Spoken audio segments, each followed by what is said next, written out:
riding down the Harland Highway. All right, hold tight on the Harland Highway Show. Harland Williams. But all right, here we go, ladies and gentlemen. Here's the theme music. You are on the Harland Highway podcast. Yeah, point to it. Feel free to point. You want to touch it? No. You can touch. You want to? I don't want to knock finger something it. down. Finger bang it. I don't want to finger bang the logo, Dane. Oh yeah, you just went to third base with my logo. Oh, you dirty, heavy petting man, you! You just finger fucked the logo. Is that a first? This looks great. I've never finger fucked a logo before, but this looks great, man. And I'm very happy to be here. Wild. It's exciting to be with you, Harland. It's exciting to be with you. We've got a lot of history, and we're going to get into it a little bit today. We should. But before we start anything, and I know you'll Is this an ad? Is this ad placement already? It could Before be. we start. It could be for you. Here's my very first question, because I've always wondered, and I know I don't even know the answer, but you have a question that you don't know the answer to. We've known each other for millennials. I know. Millenniums? It's not a group a of long time. people. I think that's what they call the next. Yeah, like we're not a part of that apparently. Well, then let's take what we know, okay, what we are, and ram it into a brick wall in a van. How Let's about ram it into this. Let's ram it into a and then logo. I'll finger diddle it. God, you're almost like a priest. The way you did that, it was very priestly, bro. I will forgive you of your sins. I will forgive thee of thy logo. All right, stop doing that. It's funky. Oh, smell your fingers. Why? Did you paint it? No, it's got logo taint. No, mine smells like the moisturizer that I used before I came in. Okay. Wait, you have a question for me that I'm this is breaking news because I think that we know each other very well. Go ahead. But this is something I don't know. What is a Dane Cook cologne like? Like, you know, all these celebrities make a scent. What's your scent? Like, if you could slap together ingredients. Okay. What does this Dane Cook, and what's the name of the fucking thing? Okay, first of all, it's called Splash. oh, little Daryl Hannah. I'm not done yet. It's Splash and Dash. It's the name of the scent. And when you first put on, it's got mint. There's a bit of a mint. And then it kind of almost like, it almost subsides into like a Cold Stone Creamery. Wow. Cake batter with Oreo kind of mix. Wow. It would have to change as the day goes on because that's really what people think of me as. I'm a random individual. Yeah. And so the scent would have to probably coincide with my... Dude, Jeffrey Dahmer would eat you in about a minute with that stink on you. Have you watched that, by the way? I started to. Can we not talk about that? We can talk. I tuned out, man. I can't, no. It was like, it got boring because it was like, why am I supporting this creep? It was really, it was unsettling to a point where you really couldn't enjoy eating your meal, which I probably should have done at the beginning of. Oh, you were eating while you're watching Dahmer? Yeah, and I'm a meat eater.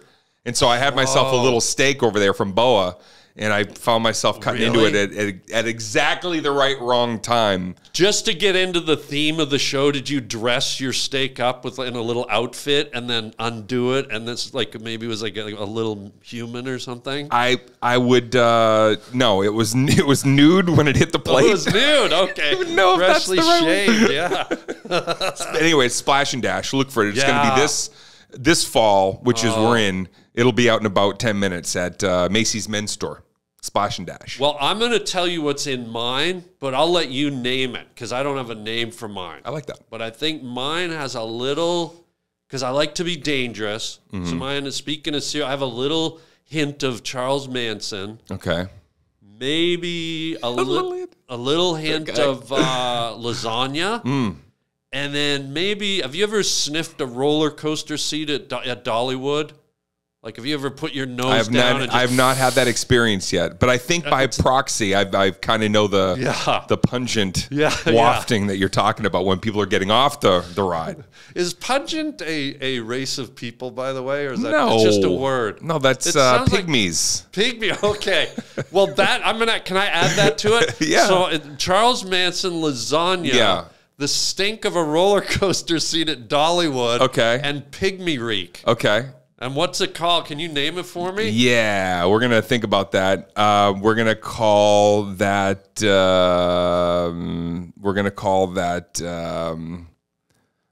it's like, I think I have the first part of it. Wait, it's called, fuck. It's called fuck? No. Okay. No. It's called. I like that name. Because I have something around the Manson. It's called Fist Jam McGillicuddy is what it's called. Fist Jim McGillicuddy. Fist Jam McGillicuddy.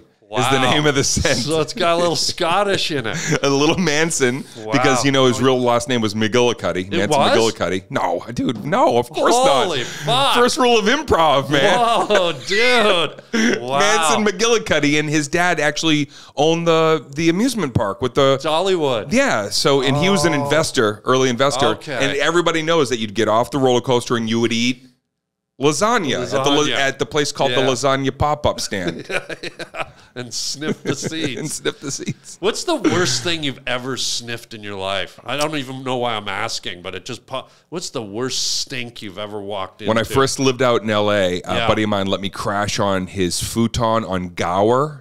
Gower and Vine, and I asked him one time, I said, how long have you been sleeping on this futon? He's like, for years. And I go, did you ever wash it? And he goes, smell it and tell me. And I made the mistake of just like putting my face right on it and going, no. And I can't even describe, I think I traveled through time, went back and just like tried to stop myself from doing that, but it just didn't work. When something stinks so bad it makes you time travel, that's a stink, bro. Yeah, you want to go back and save yourself from smelling it in the first place? Wow. This sounds like a movie we should write.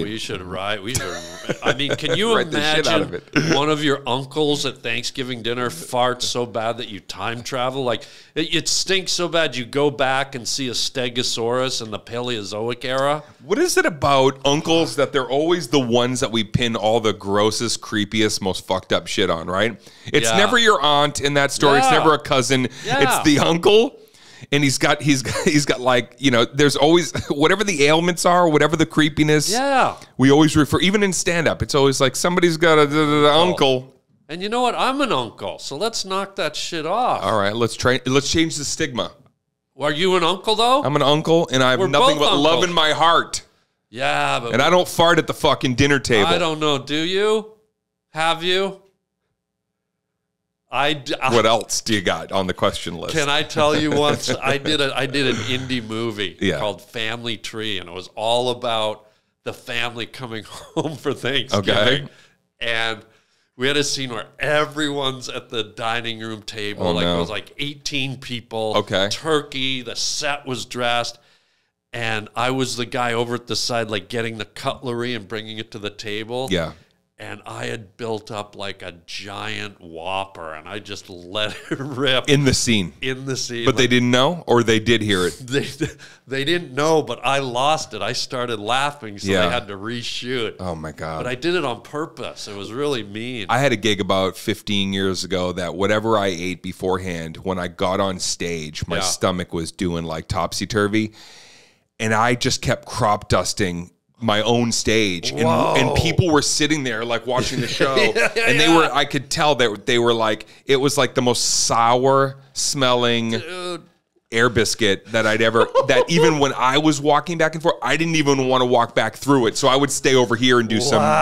Yeah, it was pretty gnarly. You just pretended you were working the stage, but you were trying to stay away from your own death cloud. But I watched as other people were getting angry at the people around them, trying to figure out who's doing this. Dude, I'll be honest, I've done it too. I've even seen people in the front row just go, they do that like epileptic seizure face, like they just got hit by a van and their nerve got tweaked. on the Harland Highway. On the Harland Highway. Hey, logo love, logo rape. So speaking of movies, dude, before we get too deep into this, let's tell everyone I know where we're going with this. Yeah, we have a long history, not only in stand-up, like we have a long history in stand-up that predated movies. Right. But one of the highlights in my career, and I know yours because it was your first starring movie. Right. You were the lead in a movie called Employee of the Month with Jessica Simpson. And then I got Dax Shepard. Dax Shepard, and then I got cast in it, and Andy Dick. And we had the most fun on that movie. But I've never even asked you this. What was the process that movie came to you? Because you were hot as all hell, and you were probably getting thrown different scripts Or were you? Or was this the There was one? 2 movies I've been off, only 2 movies at that time. Yeah. And it was both Lionsgate. And they came to me and they said, we believe that you're building this fan base and that your fans would like to see you in films. Yeah. I was already knowing if I could do anything, I was like, I'd love to do an ensemble piece because I thought then it's not all on you if it tanks. And it'd be fun, right? Yeah, because like you don't know how many, step up to the plate moments you might get doing movies. Stand up is different. Yeah. And so they handed me 2 scripts. And one was Employee of the Month that Greg Coolidge was going to direct. Yeah. And I read that and I was like, oh, this is like really charming. And with the right cast, I think it could be funnier. Yeah. And the other one was called Beer Fest. Oh, yeah, the guys who did the cop, what's that cop movie? The Lizard Brothers. So they had offered me that. I don't remember the role. Yeah. And because I don't drink, and that was never my forte, I know my stand-up fans kind of thought like, oh, I could sell that because I talk about all that stuff. Yeah. But to me, the third active Employee of the Month, when it said the thing about the obstacle course and like the whole thing with like the final competition between my character and Dax's Vince, it reminded me like Meatballs in those movies that we grew up watching, like Meatballs or even like a Cannonball Run or Stripes. It had a real kind of like just silliness to it that I thought could be a blast. So I took that. And then they started asking me who were the kinds of people that you would like to work with. Yeah. You were already pretty bona fide at that point. You'd had like big movies. Your stand-up was already...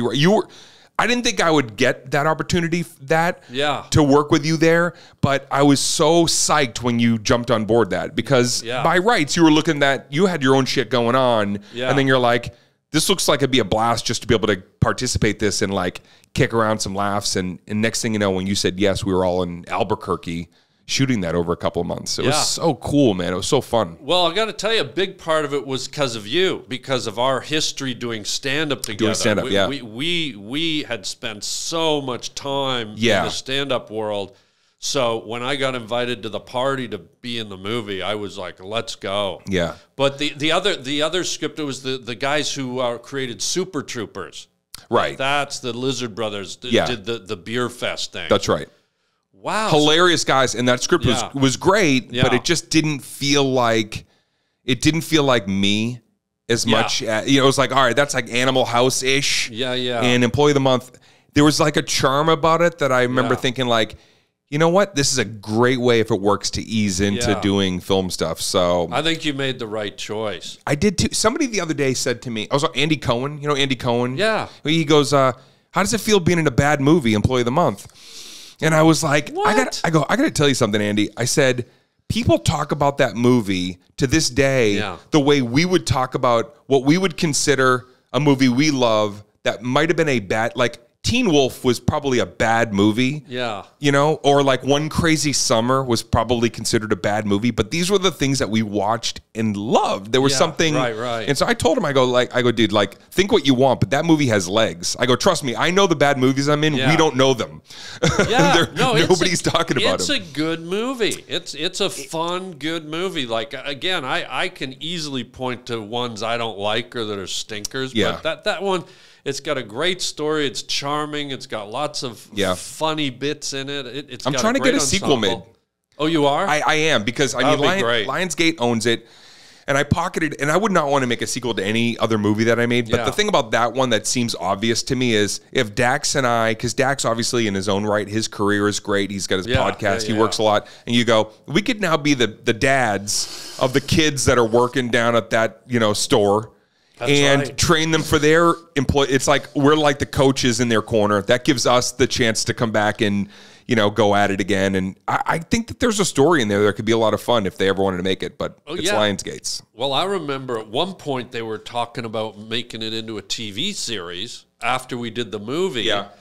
And then that never happened. And then now there's this show on TV called Super Center or something. Oh, that's right. Yeah. There was like a version of a big box. Yeah. Yeah, it's exactly what I never saw it, but I saw like a promo and they were all in like blue. Yeah. And I thought, okay, that's kind of close to. It's super close. Did it do well? It's been on for like it's on 4 or 5 years. It might. I don't know if it's still on, but it's like it's current. It's always a nice thing when something that is in real time became popular, it tells you how busy you are. I remember in the whole 90s being so busy that somebody once said, "Do you like Friends?" And I was like, I've never seen it, because Thursday nights was a good club night to be at a comedy club. At the comedy club, you know, or even Seinfeld. It was like, I didn't see it till years later, some reruns. Me too. Right? That era, we were just working.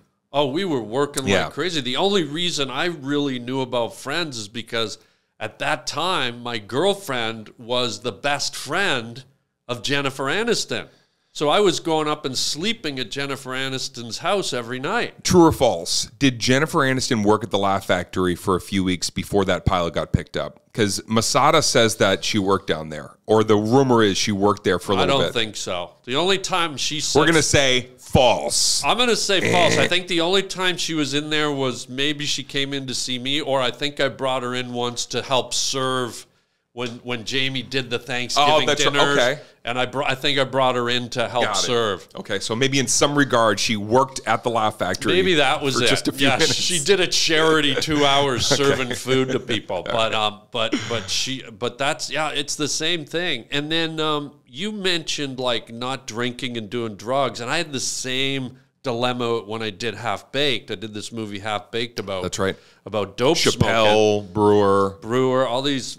And I was a guy who didn't participate in, I rarely drank, rarely ever smoked weed. And so I turned that movie down several times. But I ended up kind of having the same dilemma you had, where it's like, that's not my scene, I can't relate. And it was, I said no to them many times. It was my managers that said, "Hey, Harland, you were a serial killer and something about Mary, you were this, you were that. It's like, it's just acting." And I kind of went, yeah, I guess it is. And that movie has become definitely a cult classic. Yeah. Right? Yeah. You can't, like, anybody who brings up Chappelle, I'm sure you get it all the time, too. People just, like, hold on to that movie. That's one of those ones that and you were hilarious in that movie. Because I remember when I saw it, I wanted to be in it. Because I knew Dave from New York. And I was vying to, I think I even wrote Dave, like, an email, or maybe it was a letter. It was saying, like, hey, if there's anything I could do to help out, we've been working together in New York, and I'm a fan, and I did read the script. I had a manager at the time, and I remember being like, oh, this is going to be a lot of fun. And when I finally saw it, I was like, you knocked it out of the park in there.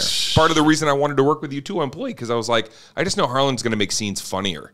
And I think that if you, have we looked at, I've seen a few of the outtakes over the years. There's so much funny shit that you lose because you're telling story. But like, man, you were on fire that whole shoot. You killed it. We had a laugh. And it's one of the few movies, I've only had 2 movies where I've lost it, where I couldn't act because I was laughing. Right. And Andy Dick was in that movie. And they gave him these Coke bottle glasses, so his eyes were this big. Yeah. And I remember we were in the scene when we're up in our little clubhouse we built. Yeah. The forklift would take us up to some hidden And the scene was you were telling us that you had fallen for Jessica Simpson and you're going to take her out. And we were sitting in there and we were all there, and Andy was to my left side. And the minute I just looked at him, dude, I broke out laughing. I remember they were getting mad because I couldn't do the fucking scene. And do you remember Andy got basically arrested in the last week of filming? Poor Andy. So Andy is just, Andy's one of these guys, he's just wired to be a wild man. He's funny as hell, but the way Brett Favre or Tom Brady is wired to be an all-star quarterback, Andy he's wired to be a wild man. And so they were a little nervous about having him on the movie. Right. And I remember he told me this. He goes, hey, if you behave yourself the whole shoot, we'll have you on this movie. So for the first half, he was like an angel. Amazing. Went to his room at night, didn't drink, didn't do anything. And then right about the halfway mark, the wheels fell off, and Andy was just a wild man. So what he did was he basically like ran through the store one day when we weren't filming. Oh, we were in a giant Costco, by the way. And he like, and again, I love Andy, but he too. Like assaulted somebody. He did? Well, I think he thought he was being funny by fake tackling people or whatever he was doing. And there were some scenes where he was behind me and he was pushing me. Where we were running, and because I'm a big guy and I'm a hockey player, I could handle it. But in my head, I'm like, this guy's nuts. Well, he pushed a stranger, and he might have even like inappropriately touched. It was something where they came to me, the producers, and said, "Oh wow, Andy's in trouble." Wow. And he's going to have a police officer for the remaining scenes. And here's my image of Andy, and this is hilarious, even though it was kind of sad. It would be a 2-shot of, like, say, you and Andy, or Andy and somebody else, and people didn't know that right off the side of the camera frame was a cop. Yeah, so it was something like the cop had to be within 20 feet of him. Even closer. Yeah. They didn't want him in the store. Yeah, they said he cannot be on the premises unless there's an officer of the law within 20 feet. And what he would do oh, no. is from time to time, when the director would yell, cut, he would pretend to run away. Yeah. So the cop would be immediately like, and then after like the 5th or 6th time where the cop knew that he was just going to pretend, he really ran away. He ran away. Madness. Madness. I mean, I remember one time in between scenes, I was sitting there with, you were shooting. Yeah.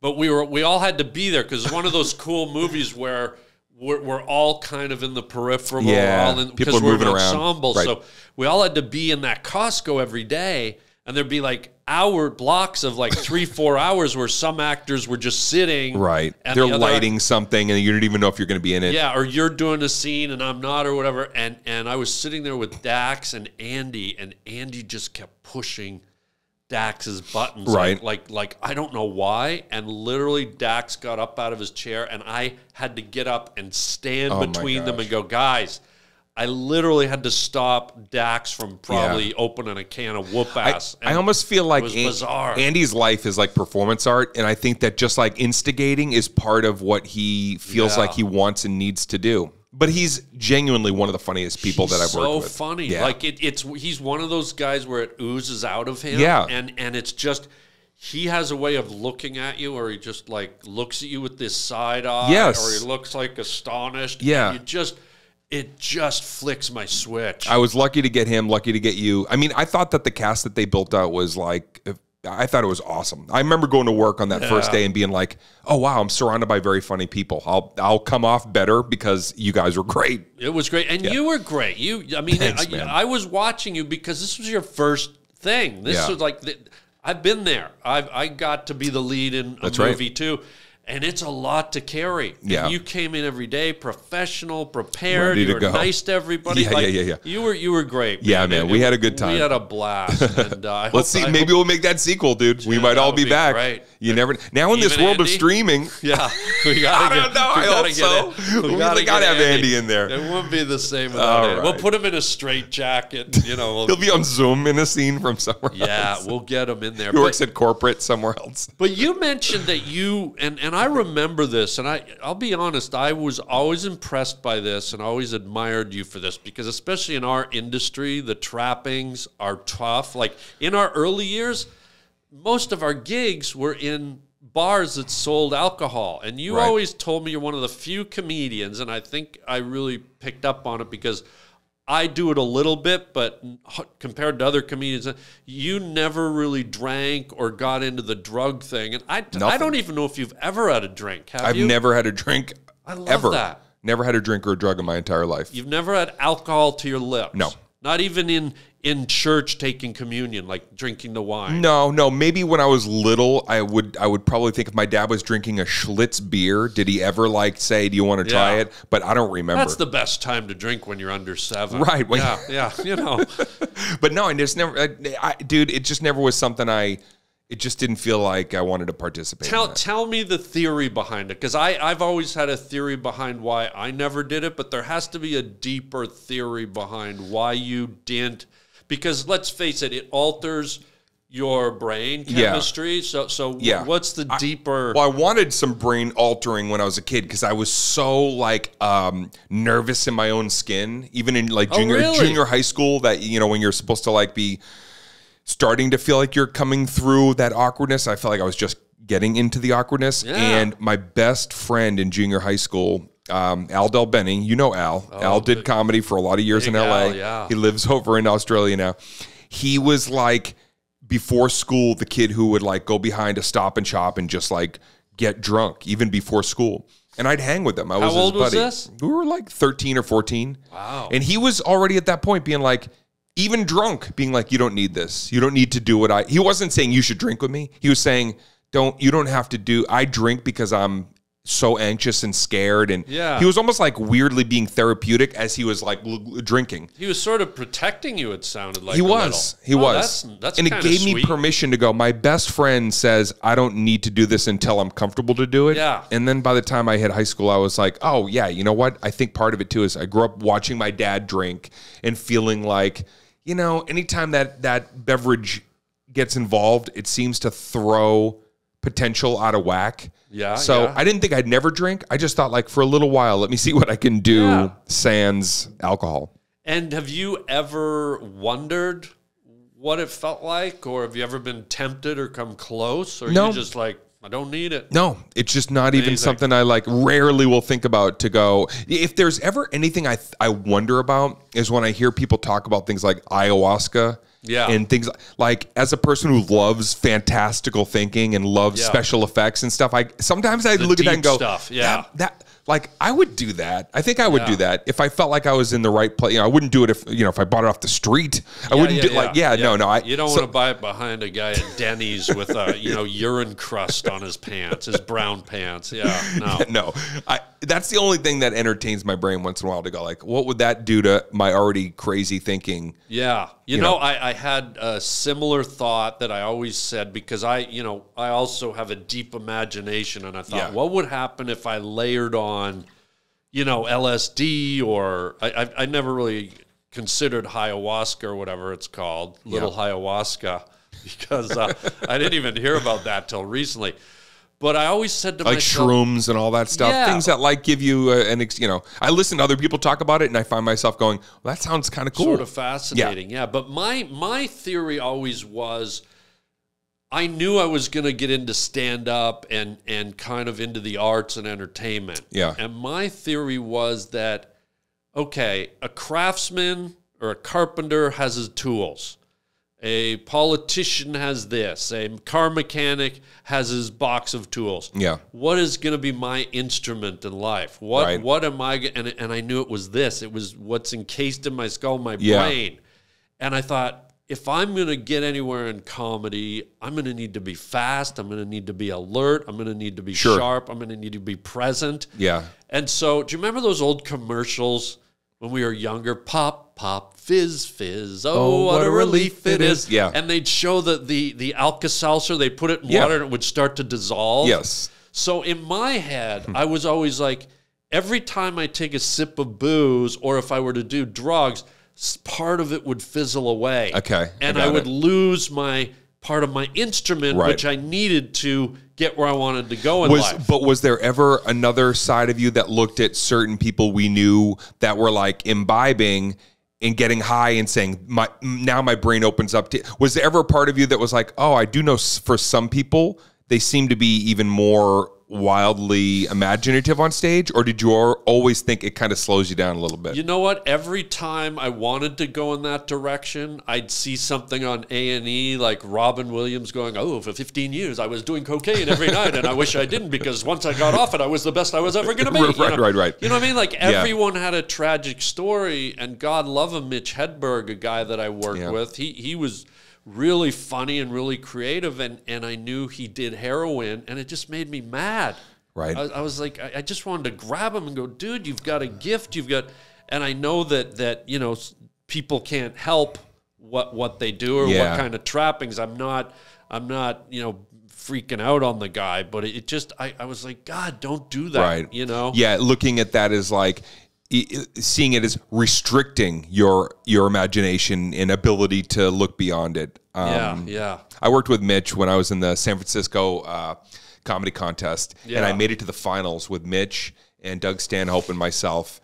And I will tell you, like, I watched Mitch over the course of maybe like, it was a long competition. I think we were in it for like 6 weeks or 8 weeks.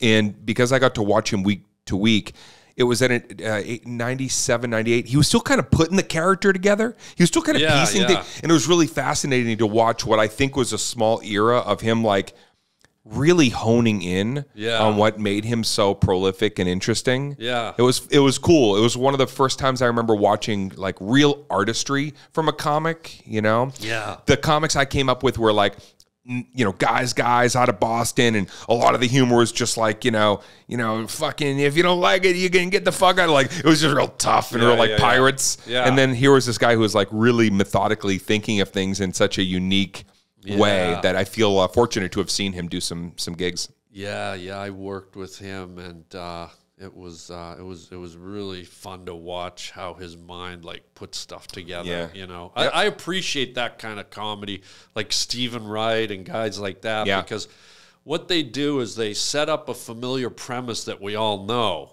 And like, I don't know, one of his jokes is, I like to eat rice if you like to eat 10,000 or something or whatever. Right. I'm not saying, but he would set up like a common thing and then take you on a direction where you didn't see it going, and I really appreciated that. And it was only Stephen Wright, I think, that I could kind of like see like a lineage, because Stephen Wright, growing up in Boston, I remember seeing Stephen Wright one time say on stage, "It's a small world, but I wouldn't want to paint it."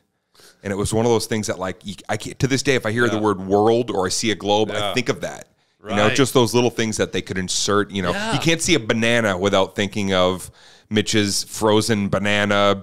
I can't do it. But there's certain things that they just like, boom, forever. That'll be a piece of his. Branded on your freaking brain. Yep. But your journey, like you with Quaker Oats, I can't look at Quaker Oats without, and I can't look at it. There's a couple of products that once in a while, when you're on one of your tangents, like sometimes you go into these places, I'm like, was that rehearsed? Was that? But like, there's a couple of products that once in a while, are like go-to funny words. And I think Quaker Oats. Quaker Oats, really? I think you said Quaker Oats one time. Probably. I can't look at Quaker Oats and not be like, that Harland man, fucking spun. I thought you meant I looked like the guy on the logo, the old creep, the poltergeist guy. No, not at all. Okay. No, you said it one night where you in one of your like you're like what is that, like when a rapper does like off the top like a flow or whatever, like that's what you get into sometimes, and I think you've gone with a Quaker Oats. What haven't I gone with?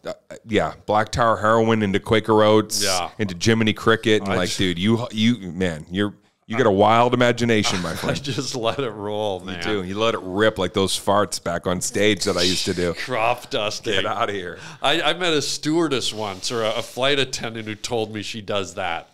She says she crop dusts. She goes, she walks up and down the aisle and just fumigates the passengers. That's the worst and word. that's where first class and economy ends. Like, a fart doesn't care what class you are. That's right. It will assault your lungs and nostrils no matter who you are. Let's have some Quaker Oats. Oh, God. I'll go get the wig and the hat. But I want to talk, too, about your journey at the beginning when you came to town. Yeah. LA, 98, 97, 98. Yeah, because, I've stood back and I've watched your success. I saw where it all started. And then I've also seen, people who have taken shots at you, which I don't like and I don't appreciate. So I want to do a little bit of an exorcism here today. And I want to tell everybody that Dane fucking earned everything he got in this industry. And if you don't believe me, I was with you. Yeah. Every fucking night. All those gigs. We were at the Laugh Factory. Yeah. So I was there first. Yeah, and watching me piece together my first album, Harmful as Swallow. You're seeing in real time starting to come together. But I was there before you were there, and I came to this town just as hungry as you. And so the owner of the Laugh Factory, Jamie Masada, who I love, he let me go up at that club every single night, and I was there every night, a warrior, dedicated, going up and up and up and working and working. And then another buddy of ours came along, Bob Marley, who's from Maine. Yep. And people go, Bob Marley, white kid from Maine, Bob Marley. He's a white comedian from Maine. And hilarious. He went up, and now me and him are like, we're just so dedicated, and we're just hammering it. And then about 2 years later, you show up. Right. And I remember it, you because I knew all the comics that came through there. Yeah. And they put you on at midnight. Jamie didn't know you yet, so he put you on at midnight. Right. And you gave me like 6 minutes to do my thing. And he did that to all the kind of newbies, but you were the guy that after about half a year, 3/4 of a year, goes, you know what, I'm going to push this guy to the 20-minute spots on the late show. Right. It wasn't the midnight show, but it was like the 10:30 show. That's right. So now you were doing those, and you were getting a little better and better. You were doing kind of stuff, and I'll be honest, I was watching. Okay, the guy's got a good energy. There's something there, but I wasn't blown away. And you were up there doing the Kool-Aid jug smashing through. Oh yeah, a lot of Kool-Aid. big bombastic stuff, and not so much about written material or stories at that time. Regardless, it was like I could see you were there, but I wasn't like blown away. And then you got moved to like the early regular shows where kind of the primo guys would go. And I remember, Dane, one day I walked in, and this was after years of watching you every freaking night. Right. One day I walked in and I just went, oh. And then the next night I went, oh. And I saw you make your flip. Right. From Dane the guy looking for it, Dane the guy working it relentlessly. And I want to stress that because fucking Dane worked his ass off, everybody, and I'm sick and tired of people like taking shots at you. You fucking earned everything you got. Right. I watched it, and if you need backup, ask Bob Marley. He was there too. But anyways, you kind of flipped into this zone where it was just like, wow, and you were there. Right. And I just want people to know, you earned every second of it, and I remember you told me you lived right by this club. You were like you were within walking distance. I did. I walked to the club, and I used to think. I don't think I've ever told you this. I used to think of you as Apocalypse Now guy because you used to tell me you used to go home. And you lived in kind of this Gothic-looking building. It looked like a Transylvania castle almost. It was like really kind of cool. It was an old manor. Yeah, it was really cool. Yeah. And you used to tell me that you would just go in there and fucking work and write and sit in your living room. And then you'd stay in there all day. And you'd walk to this club, go home. And Dane, you worked for everything you got, and you kicked ass. Yeah, so, man. Thank you. Yeah. I appreciate it. Yeah, it was true. It was really seeing that. It was like you come to LA and you have kind of a few moments where people check you out, and that first moment didn't seem to impress anybody. And so I knew my avenue wasn't going to be like, come along, kid, we're going to take you for the ride. Yeah. There was no golden horseshoe moment for me. It was like, I'm going to have to figure out how to cultivate and build an act and an audience on my own. Yeah. And I really did that from that spot, man. Those gigs, those nights. I looked at the animosity years later as, well, first of all, I never liked seeing comics go after other comics because only we know the sacrifice of being a stand-up comedian. That's right. Even your listeners, it's a lot. You give up so much, and what you need, what you're really fulfilling inside of yourself for a number of reasons. I never understood why there was any hostility because there's room for every comic. There's no one comic that goes like, all right, now the door's closed for other. Yeah. Everybody can have a moment as long as you work hard enough to get yourself to that place. So I never got it. I'll tell you what it was. Okay. It was jealousy. It a little was of that. Not a little. It was pure out and out jealousy because you came in, and as you said, you were just another guy in the mix. But I'm going to say it again. You worked your fucking ass off. True. To get to that guy you needed to be to kick it to the next level. And not everyone, like you said, sacrifices and gives up so much. Right. It's only the true warriors that want it. And That's true. You wanted it, and you went and got it. And I will say that I appreciate what you're saying, and I also understood it took me a long time that some of the people that weren't willing to work hard enough were the ones that were probably saying some of the things that were the most, toxic against, me. Maybe, but there were also guys that were well established that were doing it, and I recognized it immediately as just jealousy because you didn't just like step up. You exploded. You're one of those rare comedians that had an explosive moment, and there's no shame in it. There's no like bowing down to it. You wanted it. You went for it, and you took it, and you got it, and that's beautiful. We had a lot of nights though at that club where, as I was trying to figure it out, you guys were killing. So when I came in, and you guys were already like Me and Bob. Dude, it was you, it was Bob, it was Freddie Soto, it was Soto. There was like 6 or 7 Murderers Row guys that Mitch, there was like... Oh, yeah, Mitch Mullaney. Like, God rest him. Great guy. Crushing. And I'd come from, I went from Boston, where all the guys that didn't make it in Hollywood in the Robin Williams era all came back to Boston, but they were crushing because they were that good, but they didn't make it in LA. Right. So I come up under guys crushing. Then I go to New York City, crushing. Everybody who's up there, young Chris Rocks and all those guys that are. So now I'm like, everywhere I went, it's like, if I don't jump into this stream, so then I come out to LA, and that first year, man, I felt like I was in slow-mo behind you guys, because I would watch you go up. I'd watch, if you guys went up back to back and I knew I was on that show, I was like, what do I do? Yeah. What do I do at this point? Because you guys were so solid in your routines, and also you especially were like in your moment where I knew people were there to see you. I'm going like, how can I dovetail off Harland's success to go, hey, hopefully you'll support me as well. You'll dig what I do. So it was awesome, man. It helped to really put the fuel in my tank being at that club with you guys. Yeah, it was a great time. And tell me about that process when you would go back to Dracula's castle. When I know you didn't go back home at night after a gig and go to sleep. I went to MySpace. But you in your apartment? That was it. Okay. So MySpace was already starting to come into fruition right around 2000. Previous to that, you remember like AOL Instant Messenger, which was like, okay. So I had a website. Got mail. I had that. Yeah. And I would allow people to send me mail. I would allow people to instant message me. I made that private, handle public. Okay. And I would go home and I would quite literally sit there, not just all night, for 4 years, basically. I did this for 22 hours of the day. And if you wrote me, I wrote you back. Yeah. I asked you where you were from. I asked you a little bit about whatever.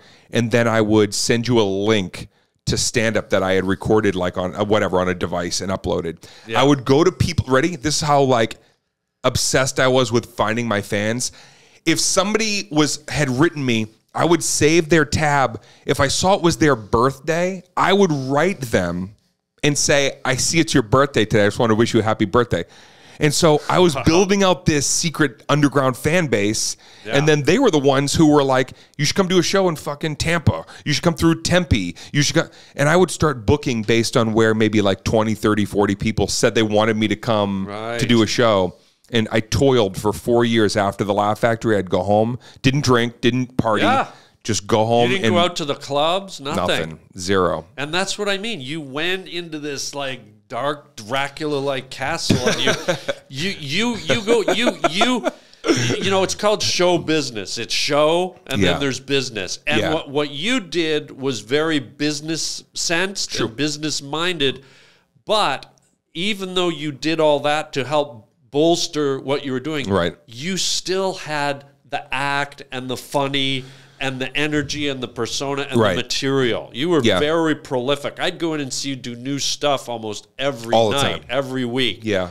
And so I'm going to say this because it pissed me off. I saw you on another podcast or two over the time where I saw you like sort of apologize. You went, I went and I had the spiky hair and I had the, the tight jeans. And I'm like, folks, Dane Cook no longer, he's not apologizing anymore. He earned where he fucking is. He earned everything he did. No more fucking apologies. That's it. And that because I'm following your lead on this. I love it. Thank you, buddy. Dude, I love you. Bud. Nobody has the right to make you apologize or do anything like that. I appreciate it. Again, I was fucking there. I saw it every night. Yeah. First and foremost is like we came up together. You're really part of that graduating class that I had, and so hearing that from you means a lot. Yeah, well, for sure. You know what? I've talked to you, about it here and there when we've hung out, but just I guess I just, in this recent kind of era of podcasts, I saw a couple where you were sort of a little bit apologizing about things. And no, you don't have to. You don't need to. Even though some of the things I was wearing back there, I owe people an apology. Not gonna let you. Not gonna let. Dude, you were hot. You were energetic. You were exuding a sexuality that a lot of comics can't, or don't know how, or wish they could. And I think that played into some of the jealousy. It totally played into. So I saw, especially the other day, where you had a black tank top on and you were doing like alien noise, and it was great. Right. And it's like that. No more apologies. You're done apologizing. That's it. We have nothing more to say. Dane is except Dane. I told you. Yep, Dane kicked ass, and F you if you don't like it, right? Okay, I'll go. Oh, yes. Now let's switch gears to dinosaurs. I love dinosaurs. I knew you would. Let's talk about them. Yeah, T-Rex. T-Rex? Yeah. Why do you like T-Rex, bro? You went right to the T-Dog. Yeah, because there's something about them that, it's like, I don't know, they're big and scary, and yet there's something about it, like you'd want one as a pet. You feel like if you raised it from when it was what would a baby T? No, but what would it? It's not a cub. It's not a tea bag. Yeah. A tea pole. Yeah. Maybe a tea pole, like a tadpole. There's just something about them that I always like. When Jurassic Park came out, I remember being like, I'm not scared of that. Like, I would like to feel like floss its teeth. That's exactly what I was going to say, and maybe pour some crust intense in its mouth. And wait, what? What's that? Well, because crust intense. Yeah, what's that? I know a lot about dinosaur dental stuff, and they had nasty halitosis. Those T-Rex. Can you imagine? Yeah, they had nasty Dentalosaurus titoris is what it was. Imagine being a brontosaurus, one of those giant things, and you get eaten by a fucker with gum disease. Like it's already just humiliating enough that you get eaten by What's your favorite dinosaur? Lizard. What's yours? I don't know. You know some random one that I've never heard of. I think I like. You remember those things? I think they were called Stegosaurus Allosaurus, and they looked like a tank, but then on the end they had a tail, and there was a big ball, like on a the mace, end, like a rock or something. I know that. Yeah, that seemed pretty fucking cool. Yeah, I mean, if I had all these action figures when I was a kid of all these things. Like if I had one of those today, I would open a construction business and just like knock down old buildings with that tail, you know? I need everybody cleared out from 5 a.m. to 8. Yeah. I'm going to bring in my Dinosaurus. If you could go back in time, like we talked about time machines earlier, would you go back and want to see the dinosaurs, or would you be scared? If I only had one opportunity to time machine for like a day, and then I was no longer allowed access to said time machine, then I'd probably, if I could pick any era, I've always wanted to see like the Rat Pack live, like Vegas, really, Frank and Dean and Jerry. To me, I don't know why I always go to that, but if I had a second day, I'd go see some dinosaurs. Wow, see that? I love Rat Pack shit. Really? Yeah, man. They were singing and dancing and making fun of each other and busting balls. They had women broads, they used to call them. They were just drinking and partying, and they were in Vegas. Tell me that wasn't one of the... And I knew Jerry. I was very close with Jerry Lewis. Jerry Lewis. I got I got some stories. Hello. But tell me that era, like seeing them, knowing what they became especially, that'd be fun. So you'd take seeing the Rat Pack over possibly going back and watching the Crucifixion of Christ? I don't need to be there for that. Yeah. Really? I feel like that would not be like, if I know me, I'd be behind everybody, and then I go, I know how this story ends. Let me find some food. I'm getting a little bit let me find some of that lasagna that the Manson family started near the Are you telling me at the crucifixion they had snack carts? They did. They did. Yeah, they had falafels over there, and they had pizza. Get your hot dog. Pizza. Get your hot dog before the crown of thorns goes on. Get your hot dog. I saw Sinatra live. You did? Well, does that piss you off? No. I told you I knew Jerry, so I was really close with Jerry, and I've seen some never before seen footage knowing Mr. Lewis. Oh God! What was Frank like? I have a good Jerry Lewis story that you'd probably love, but Sinatra was. I went to Vegas like way back in the '80s. I went down there with Norm Macdonald and a bunch of other Canadian comedians for stand up. We just went to go to Vegas. We'd never been, so a bunch of us, like 15 of us, got on a plane. And we all went, and Norm just disappeared. Every time I'd walk past the poker table, Norm would just be sitting there. He looked like he was in a coma, like playing poker. Okay. He was a poker fanatic. I didn't even know how to play poker. So, And do you remember the hotel this was at? Because Yeah. a lot of them were famed and now are not there. But yeah, it was believe it or not, right across from Caesar's Palace Yeah. on the Strip was a Holiday Inn. This was in the 80s, and the guy who booked it all was a cheapwad. So we were in the Holiday Inn. It was sort of nice, but it was a Holiday Inn on the Strip. on the Strip. It's Wow. gone now. Now I think it's called the Imperial Palace. And where was Frank? Do you remember the hotel he So met Frank was at the Riviera. So we go to the Riviera, and one of the comedians that I was with was this guy named Eric Tunney. He's since passed, but he was great. He was very, like, starkingly handsome, and he slicked his hair back. He looked like Chris Isaac, you know, that singer. Yeah. Wicked Game. Yeah, and he wore the blazer, and and you know, we go to see Sinatra, and he walks up, and somehow he just instinctively knew how to do this, and he goes, hey, and he just reached out and handed the maitre d' some bucks. Okay. And the maitre d' just went, yes, sir, and he took us right to the front of the stage. There was a red leather horseshoe Oh, I love booth. this. Yeah. And we sat there, and there was Frank, and he With an orchestra? no.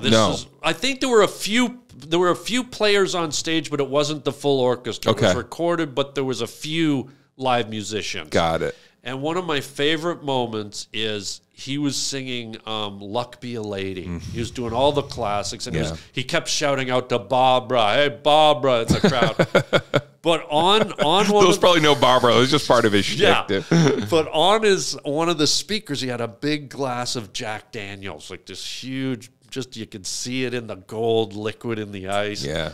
And Sinatra, I swear to God, we were laughing our heads off. He starts singing. He's like, "Luck be a lady tonight." He grabs a thing, goes, "I love booze."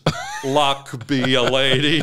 Like, he just, in the middle of it, says, "I love booze," and then took a sip and put it back and kept singing. It was like, wow. It was so funny. But so on this same trip, Jerry Lewis, Yeah. me and all the... Same trip. The same trip.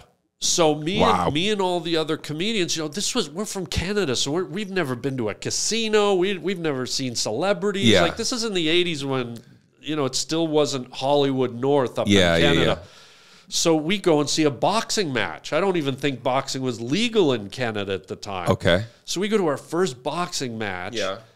And it's packed. It's in one of these giant casinos, and all of a sudden the announcer goes, I think it was the Let's Get Ready to Rumble guy or something like that, and he goes, "Ladies and gentlemen, in the crowd tonight," this was between fights, "in the crowd tonight, one of the funniest men in the whole world, Jerry Lewis." And he points, and Jerry Lewis is like, 60 feet away from me and the guys. Yeah.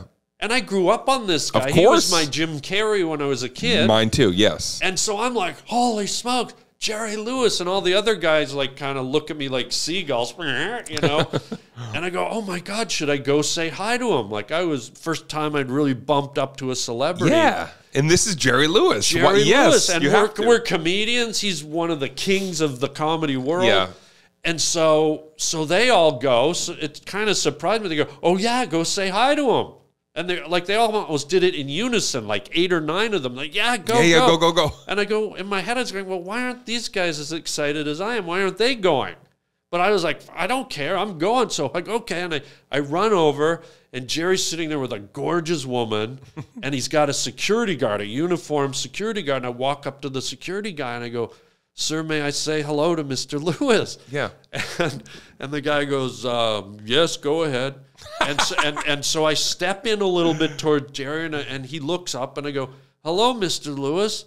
I just wanted to say I'm a huge fan." And I reached out, and he reached up. He goes, "Thank you very much." He shakes my hand. I'm like, wow, this is great. And then that moment ended, and I was so starstruck. I just was staring at him, and I go, "So, how you doing?" And he looked away, and he just goes, "Take a seat."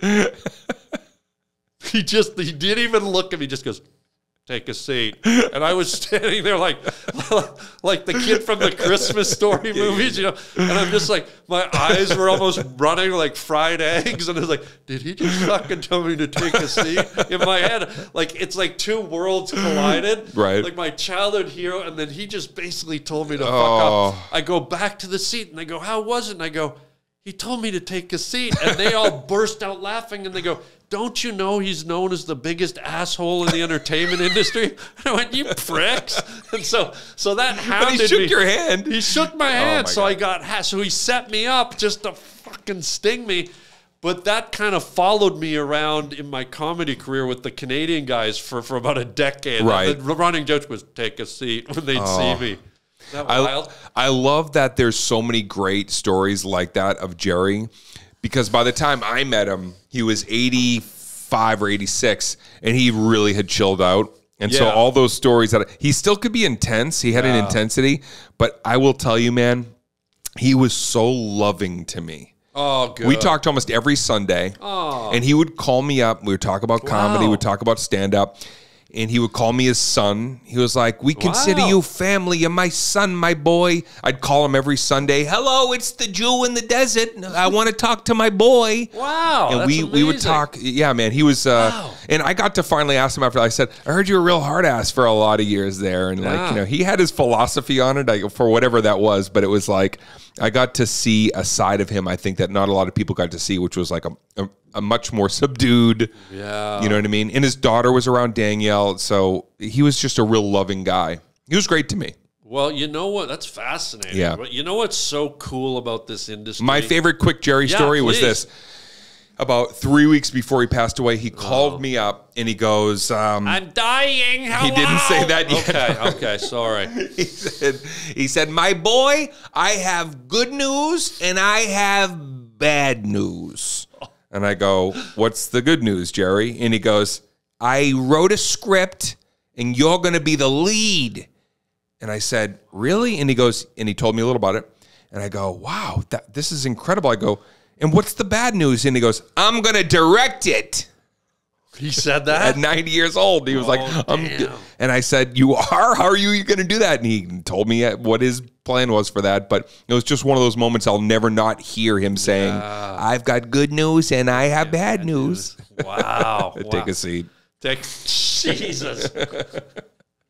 The script was called Take a Seat. It was about a young boy who came and visited a young, handsome Jerry Lewis, and he overstayed his welcome. Dude, I was so innocent. I know, of course you were. I just like stood there frozen like a train was coming. I was like, in my head, I was going, did he just tell me to take a seat? And I'm still looking at, and he won't even look at me. He's like, did the other guy usher you out? The guy who was like, of course. No, you're gonna... I just stood there and it dawned on me. You would think he would know take a seat is the code for get this kid out of here. No, I just kind of went in my head. I rationalized and went, of course. This guy doesn't know me. Yeah. What is he going to do?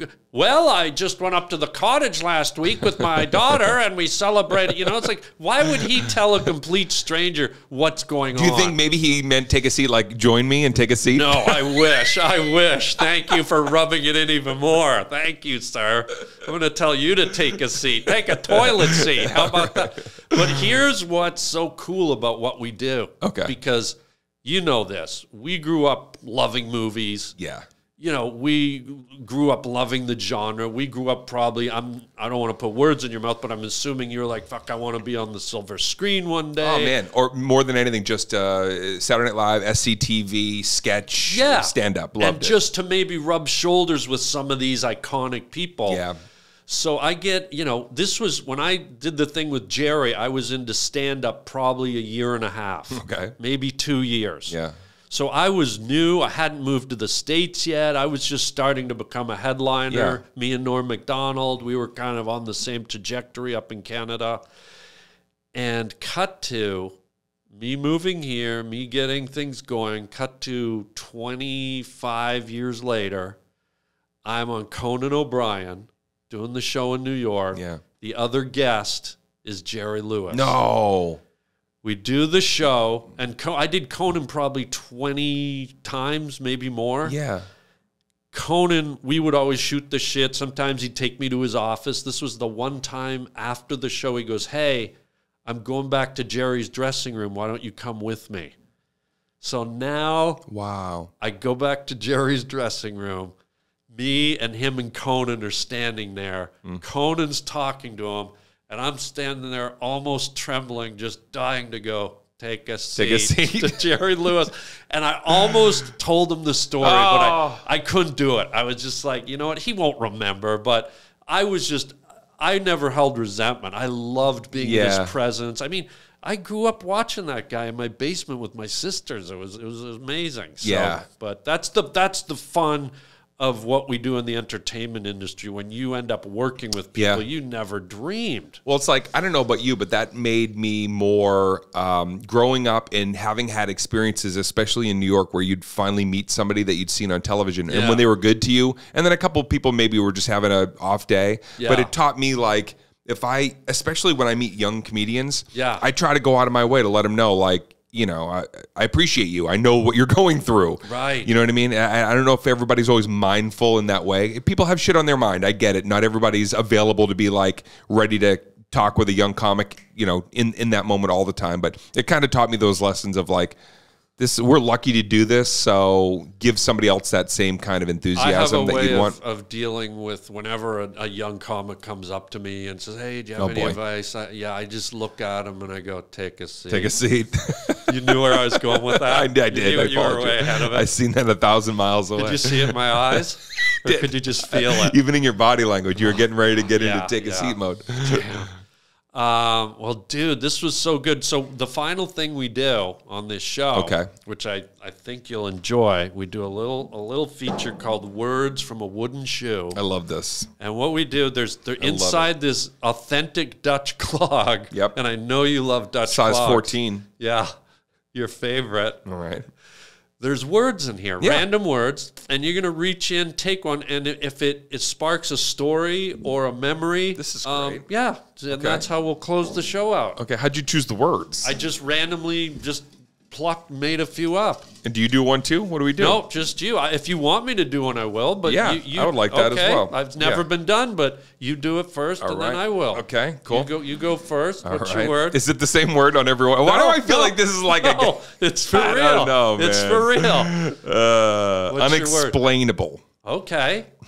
Unexplainable. Interesting. Is a word that would describe standing backstage at Saturday Night Live. Ooh. Behind the door that we've all looked at, and you wait for the person to walk through. When Don Pardo back in the day would introduce somebody, it's Saturday Night Live. And I was there waiting for the Don Pardo to say my name. He was still there at the time, and I can hear the band through the door. It's the beveled glass, and I'm kind of looking through, and it's dark. And I try to explain it, but it's almost unexplainable, of that moment where there's one producer, she's got her hand on your shoulder, and she's going like this, like, 20 seconds. Whoa. And she's listening, and somebody's feeding her. 10 seconds, take a breath, you're going to be great. 10 seconds, and you hear Don Potter go, ladies and gentlemen. And she goes, go, go, go. Dane Cook. In the moment, I got goosebumps. The moment the door opens, I still have not figured out a way. I've written a book, and I still, in this chapter, can't explain what happened to me in the 8 steps walking toward the mark. Really? And how I didn't know it was going to impact me. I didn't know how deeply emotional I would be, even though I had to perform. Yeah. It was almost like I could have gotten sick. I was so present in that moment. I dreamt about it, man. 7th grade, I would watch Saturday Night Live and wonder what's behind that door. And I think I thought what's behind that door for my whole life until I was behind that door. And then it all hit me. Wow. That's unexplainable. Amazing. I did a pretty good job explaining it, but there's still a lot that happened in those 8 to 10 steps when I see myself walk out and I'm like, nobody will ever know what was happening in my mind in that moment. So are you saying that you sort of like blanked out and went into a dream state, or was it vivid or clear? Were you like aware of every single step, or were you like kind of where am I, what's happening? It was as if I always knew And I had always known I was there, and I'd already been there, and I was just re-experiencing something. I don't know if it's because I dreamt it so much and saw it so much. Wow. But the whole walk was slow motion, where G.E. Smith and the band is over here, and the keyboard, and looking at that mark getting closer. And I used to watch the show as a kid. I could see the little mark. Be like, I guess that's where they got to stop, right on that mark. Amazing. And Lorne Michaels standing in the over, and I see him where he's standing in the hallway, and it's all kind of slow motion. And you realize I'm on live television, and there's a little kid just like me, probably watching this and wondering, wow, where did he come from behind that door? See, I was behind the door. Well, that goes back to what I said earlier about you having the drive and the will and the wherewithal to go and get it. And you deserved that moment. Thanks, bud. And everything else. What about you, man? Okay. Come on. We got to do it. By the way, folks, this has never been done. It's I love this. It's always just the You and guest. I are in the never been done before business. That's what we've always said in our prayer circles. Unexplainable right here. In our prayer circles, shh, don't tell them about those. God, you want Corey Feldman to come through the door? God. All right, I'm reaching in. What is my word? What's it say? Laughing fit. Laughing fit. What does that make you think of? Oh, my God. Laughing fit. There's probably so many. Maybe Okay, I've got one. Okay. Oh, my God. When I was in college, there was a guy that owed me money. And we talked about this earlier. I was not a guy who did drinking or drugs. Right. So from the time I was 18 to the time I was probably 30, I probably smoked weed 7 times. Okay. But there was this guy in college who owed me some money. And he didn't have the money, and he says, hey, man, how about I give you a joint instead? And I was like, I don't want a joint, but I was like, okay, because I knew I was never going to see the money. Okay. So I said, at least I'll get something. Right. So my buddy at college, Bob, who was we had just the same sense of humor. Yeah. He came over to my apartment in college. I rented an apartment with 3 other guys. And where was this? This was in Oakville, Canada. We went to animation college called Sheridan College. And so we went to my townhouse and we were just bored. And I said, hey, this guy gave me this thing. And he had smoked a lot. He goes, let's spark it up. And I was like, my buddy's hilarious. So we sparked it up. And of course, it started to hit. And I just started laughing, right? But it wasn't uncontrollable. It was just like, I'm laughing.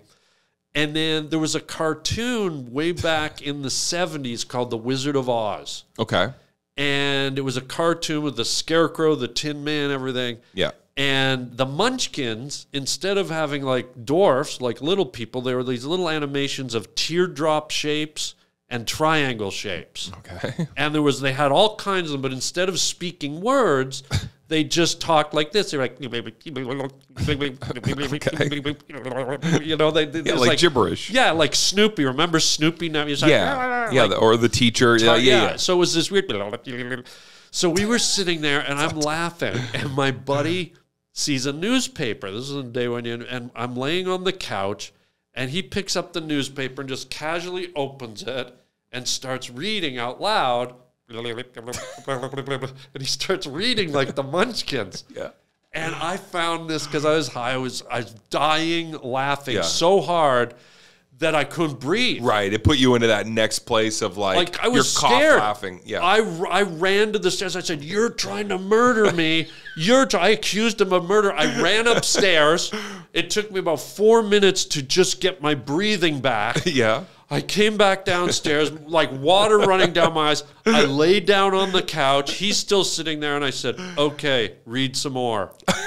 Like, I loved it, because how often do you laugh that hard? Right. And I repeated that about 4 times, and that was probably, I almost died. Was that a person that supported you in your stand-up when you first started doing stand-up comedy, Bob? Oh yeah, Bob's everything. Me and him, our sensibility, our sense of humor. Okay.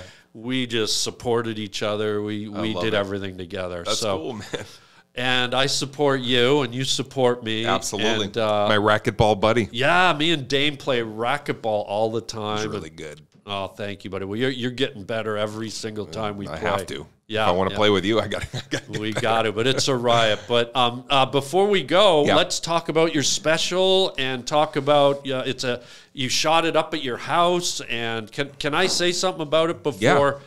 Because I've seen Dane's special. He invited me to the premiere at the Men's Chinese Theater. Yeah, TCL now, Chinese Theater. TCL, KFC, TCL. And that's the famous theater with all the concrete footprints and everything. Star Wars famously opened there. And coincidentally, we had the premiere for Employee of the Month That's at that. By the way, which you helped me fulfill one of my Hollywood dreams, because one of my dreams when I got into this racket was I always said I want to do a premiere at the Man's Chinese Theater, because that's where all the big Marilyn Monroe and all the famous... It's still the place you want to open anything it's the place. Film-wise. Yeah. So out of all the movies I've done in my career, that's the one that we did the premiere there. So thank you for that. Yeah. But then you did your special there recently. You premiered your special, and I saw you standing there on the red carpet, and it was a proud moment.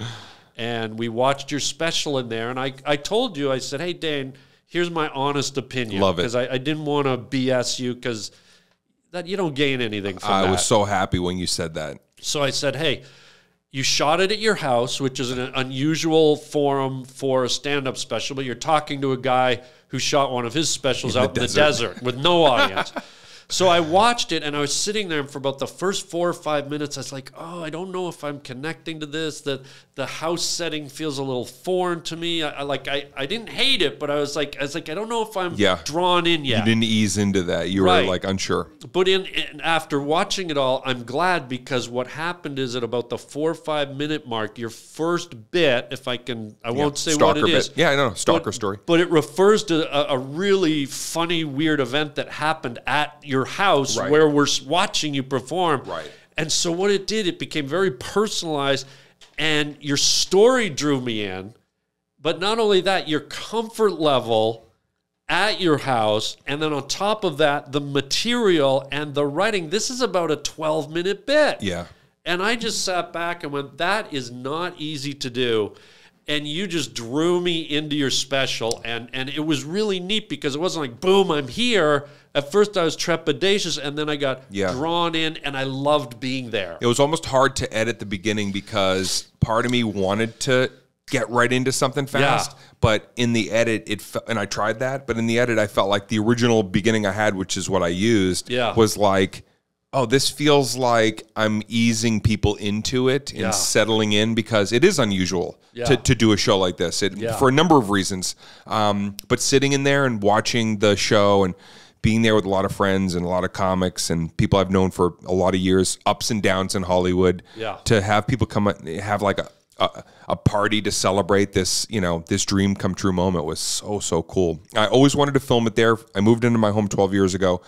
And I sat there in the first week of living there, and I actually had like a soothsayer moment where I was like, I'm going to film something here on this porch someday. Wow! And to finally have that fulfilled is awesome, man. People are loving it. Good. Well, tell everyone where they can see it or how they can access it. Yeah, it's easy. Right now, it's just on DaneCook.com, and that's it. Just go right to my website. If it goes beyond that, I'm sure you'll hear about it. But for now, I'm just going to direct to my fans through DaneCook.com. Folks, watch this special. It is such a fun ride, and it's great. Thanks, man. brother. Congratulations. Thanks, man. And anything else, your social media or anything else you want to... TikTok is really kind of like the hub right now, so I've been doing that. But YouTube is coming in hot. So YouTube, Dane Cook, TikTok, Dane Cook. And I would just say for the next year, if you follow me on there, I'm doing a documentary, and we're going to be putting pieces of it behind the scenes of what we're actually shooting the doc for. So it's almost like a rolling